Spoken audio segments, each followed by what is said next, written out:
मैं आचार्य वसुधा आप सभी का हार्दिक अभिनंदन करती हूँ आपके अपने YouTube चैनल पर। दोस्तों, हमारे एक नैसर्गिक शुभ ग्रह, जी हाँ, जो हमें देते हैं संतान, पति का सुख, विवाह, हमारे जीवन में इनकम का कारक, हमारे जीवन में आध्यात्म का कारक। जी हाँ, अब तक आप समझ गए होंगे, बात कर रही हूँ देवगुरु बृहस्पति के बारे में, जिन्हें एक नैसर्गिक शुभ ग्रह कहा जाता है। देवगुरु बृहस्पति राशि परिवर्तन करने वाले हैं। अब तक मेष राशि में चल रहे थे, अब मेष राशि से निकलकर आएंगे वृषभ राशि में। अब देवगुरु बृहस्पति का ये राशि परिवर्तन कैसा रहेगा आपकी राशि के लिए, क्या क्या आपको मिलेगा, क्या आपको सावधानी बरतनी चाहिए, इन सभी की चर्चा करेंगे आज के इस वीडियो में।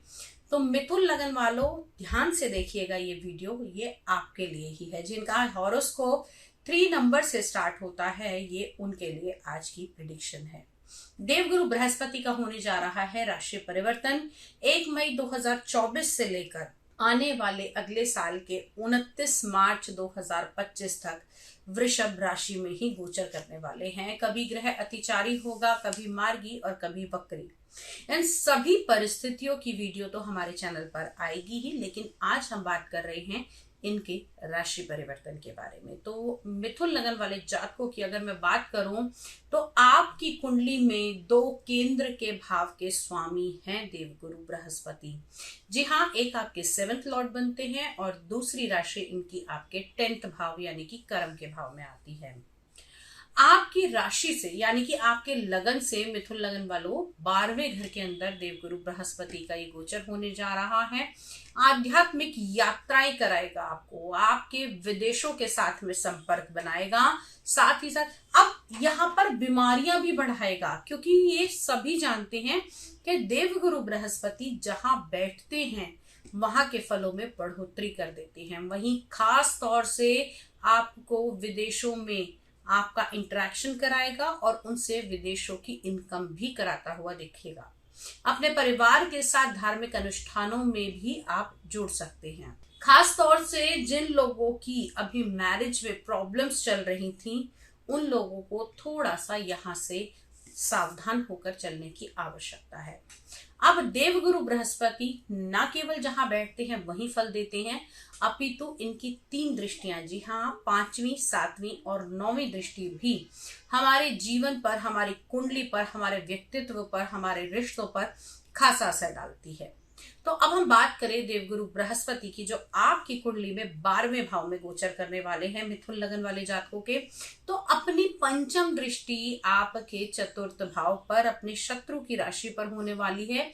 यहां पर दिक्कतें आएंगी आपके सुख साधन के अंदर। साधन तो मिलेंगे लेकिन डिले होकर, बहुत ज्यादा मशक्कत करनी पड़ेगी। जनता के साथ में आपको अगर अच्छी ट्यूनिंग बनानी है, जनता के साथ में अच्छा जुड़ना है, तो भी आपको देवगुरु बृहस्पति की पूजा अर्चना अवश्य करनी चाहिए। अब ये तो हो गई भाई 4थी दृष्टि, साथ ही साथ 4थे भाव से, 4थे भाव पर इनकी दृष्टि रहेगी तो कोलेस्ट्रॉल लेवल, हार्ट से जुड़ी हुई प्रॉब्लम, जिनको पल्पिटेशन की बहुत ज्यादा प्रॉब्लम है, उनको यहाँ पर अपना ध्यान रखने की आवश्यकता है। अब आपको एक चीज और बताना चाहूंगी कि देवगुरु बृहस्पति की 4th भाव पर दृष्टि तो पड़ेगी तो सुख समृद्धि के साधन तो दिलाएंगे, ऐश्वर्य को बढ़ाएंगे तो बढ़ाएंगे, लेकिन साथ में आपके हृदय में अध्यात्म को जागृत भी करेंगे। अगर आप भगवान में निष्ठा नहीं रखते, भगवान को नहीं मानते, तो निश्चित तौर पर आने वाले 1 साल के अंदर आपके अंदर ये सारी चीजें आती हुई दिखाई देंगी। अब अगली दृष्टि यानी कि 7म दृष्टि पड़ने वाली है आपकी कुंडली के 6ठे भाव पर। यहाँ पर वृश्चिक राशि है, इनके मित्र की ही राशि, मंगल की राशि। तो यहाँ पर अगर हम देखें तो 7म दृष्टि से आपके रोग, ऋण और शत्रुओं को यहाँ पर थोड़ा सा इंक्रीज करेंगे, लेकिन हाथ की हाथ कंट्रोल भी करते हुए दिखाई देंगे। जिनको पहले से रोग हैं या जिनको शत्रु परेशान कर रहे हैं, उन लोगों को इस टाइम पीरियड के दौरान बहुत ही ज्यादा सावधानी बरतनी चाहिए। या फिर मैं कहूं कि अगर आप देवगुरु बृहस्पति की अर्चना करते हैं, मंत्र जाप करते हैं, दान करते हैं, तो निश्चित तौर पर आपको उनसे राहत मिलती हुई दिखाई देगी। अब बात कर लेते हैं इनकी 9वीं दृष्टि के बारे में, जो थोड़ी सी आपको परेशानियां देने वाली है।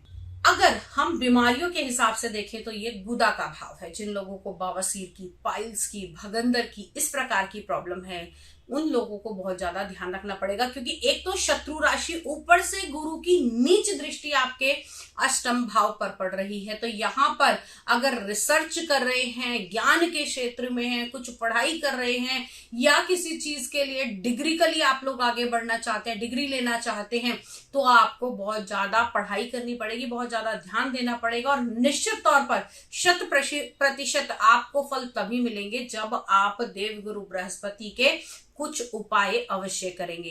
चीजें देखिए, मेहनत, लोग कहते हैं कि ऐसा कैसे हो सकता है कि मैं मेहनत करूं और चीजें ना मिले, मिलेंगी, लेकिन ये होगा कि 100 की मेहनत करेंगे तो 2 का फल मिलेगा। लेकिन अगर आप उपाय करके करेंगे, चीजों को सॉर्ट आउट करके करेंगे, तो 100 की मेहनत करेंगे तो कम से कम 9 या 90 तो अवश्य मिलेगा। तो यहाँ पर हर व्यक्ति की अलग कुंडली है, हर ग्रह व्यक्ति के अलग ग्रह और नक्षत्र प्लेस्ड हैं। ये ओवल और प्रिडिक्शन होती है, लेकिन दोस्तों देवगुरु बृहस्पति का ये राशि परिवर्तन जीवन में बहुत से बदलाव लेकर आने वाला है, खास तौर से मिथुन लगन वाले जातकों के लिए। तो अगर आपके जीवन में भी कोई ऐसी समस्या है जिसका समाधान आपको नहीं मिल रहा है, लंबे समय से आप कार्यरत हैं पर अपने क्षेत्र में आगे नहीं बढ़ पा रहे हैं, तो स्क्रीन पर दिए हुए नंबर पे कॉल करके हमसे सलाह ले सकते हैं। आज के वीडियो में इतना ही। अगले वीडियो में फिर से मुलाकात करती हूँ, कुछ नया, कुछ इंटरेस्टिंग और ऐसा कुछ लेकर जो आपका और मेरा जीवन उपायों के द्वारा बदल दे। तब तक के लिए जय मां भगवती।